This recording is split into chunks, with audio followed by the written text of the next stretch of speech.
Hello Saitama squad. டிப்ரெஸ்டாக இருக்கீங்களா? Motivation தேவையா? ஸ்கூலில் உங்களை எல்லாரும் புள்ளி பண்ணிகிட்டே இருக்காங்களா?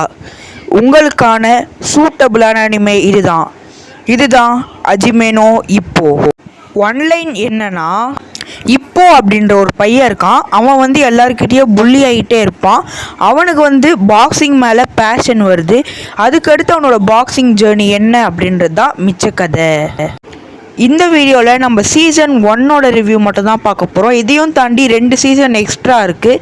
அது நான் இதுக்கப்புறம் தான் பார்க்கணும். பார்த்ததுக்கப்புறம் கண்டிப்பாக அதையும் நான் ரிவ்யூ போடுறேன். இந்த அனிமேல இப்போவையும் தாண்டி ஆப்போனன்ட்ஸ்க்கு சூப்பரான ஒரு டெவலப்மெண்ட் கொடுத்துருப்பாங்க. பட் நடுவில் ஃபியூ எபிசோட்ஸில் பேட்டில் ரொம்ப கோட்டை விட்டுருப்பாங்க, ஒரு டெவலப்மெண்ட்டே கொடுக்காம. அது ஒரு 3-4 பேட்டில் தான். மற்றபடி சூப்பரான கேரக்டர் டெவலப்மெண்ட் ஆப்போனன்ட்ஸுக்கு கொடுத்துருப்பாங்க. ஸ்பெசிஃபிக்காக எனக்கு செண்டோ அப்புறம் மாஷிபா அப்படின்ற 2 கேரக்டர்ஸை தான் எனக்கு பிடிக்கும். அதுலேயும் கடைசியில் அந்த டெப்ஸிரோவில் போட்டு செண்டோவை நாக் டவுன் பண்ணுவான் பாருங்க, அதெல்லாம் கூஸ் பம்ப்ஸ் மூவ்மெண்ட்டுங்க. கண்டிப்பாக பாருங்க. இதில் இப்போவையும் தாண்டி ஐகானிக்காக நிற்கிற ஒரு கேரக்டர் டக்கமுரா. தலைவனை என்னன்னு நினைக்கிறீங்க? தோல்வியை பார்த்ததே இல்லைங்க. மிடில் வெயிட் சாம்பியன் ஓல்ட் ஜப்பானில் டக்கமுரா. ப்ளஸ் அந்த கேரக்டரே ஒரு மாதிரி ஜோவியலாகவும் சூப்பராகவும் இருக்கும். தலைவன் வேறு லெவல். ஃபைட் அப்போலாம் அனிமேஷனை என்னான்னு சொல்கிறீங்க, சும்மா செதுக்கி வச்சுருப்பாங்க. இந்த பாக்ஸிங் அனிமேக்கு கரெக்டான ஒரு அனிமேஷன் இதுதான். இந்த அனிமேல ரொம்ப முக்கியமானது அந்த இன்டர்னல் கான்ஃப்ளிக்ட் தான். இன்டர்னல் கான்ஃப்ளிக்ட்னா அவங்களுக்கு இருக்க பிரச்சனைகள். எனக்கு அந்த மாதிரி இருக்கிறது ரொம்ப பிடிக்கும். அதில் இது நிறைய இருக்குல்ல, சிரியலாகவும் இருக்குது. எக்ஸாம்பிள், அம்மாவுக்கு ஃபீவர் வர்றதுனால ட்ரைனிங் கேம்ப்க்கு போகாமல் இருக்கிறது. அந்த மாதிரி விஷயங்கள்லாம் இந்த மாதிரி அனிமேக்கு ரொம்ப இம்பார்ட்டன்ட். அதை கரெக்டாக கொடுத்துருப்பாங்க. பட் ஒரு நெகட்டிவ் என்னென்னா, நடுவில் ஒரு 3-4 பேட்டலுக்கு டெவலப்மெண்ட்டே கொடுக்காம பண்ணியிருப்பாங்க. அதுக்கு இன்னும் ஒரு 2-3 எபிசோட் சேர்த்து போட்டிருந்தா நல்லா இருந்திருக்கும்.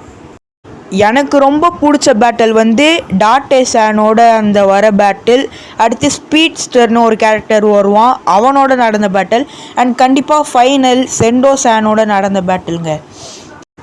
எனக்கு இந்த ஃபைட்ஸையும் தாண்டி பிடிச்ச விஷயம் இந்த ட்ரைனிங் ஆர்க் தாங்க.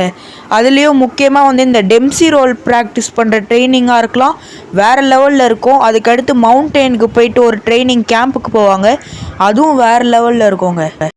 சில அனிமேலெலாம் ஃபில்லர் எபிசோட் கொஞ்சம் போர் அடிக்கும். பட் இதில் ஃபில்லர் எபிசோட் சூப்பராக இருக்கும். இதில் வர சாங்ஸ்லாம் சூப்பராக இருக்குங்க. அதுலேயும் ஜித்தோ அப்படின்னு ஒரு சாங் வரும், எனக்கு சரியாக பாட தெரியல. அது செம்மையாக இருக்குங்க. கண்டிப்பாக இதை நம்ம வாழ்க்கையில் ஒரு வாட்டியாவது பார்த்துருப்போம். எக்ஸாம்பிள், இந்த யூடியூப் ஷார்ட்ஸு, இன்ஸ்டாகிராம் ரீல்ஸ்லாம் இந்த மோட்டிவேஷன் கோட்ஸ்லாம் வரும். பட் இந்த அனிமேவை நம்ம பார்த்துருக்க மாட்டோம். பட் கண்டிப்பாக பாருங்கள், வேறு லெவலான ஒரு master piece, hidden gem. Miss பண்ணாமல் பாருங்கள். பட் நான் கேள்விப்பட்ட வரைக்கும் மாங்கா அந்தளவுக்கு நல்லா இல்லைன்னாங்க. நான் படித்தது இல்லைங்க இந்த மாங்காலாம். இதுவும் ஒரு மாஸ்டர் பீஸ் தாங்க. நிறைய அனிமைக்கு கிடைக்கிற அந்த ரெக்கக்னைசேஷன் இந்த அனிமைக்கு கிடைக்கல. அது கொடுக்க வேண்டியது நம்ம பொறுப்பு. மறக்காமல் போய் பாருங்கள், சூப்பராக இருக்கும். You enjoy it, I guarantee you. Bye guys, by.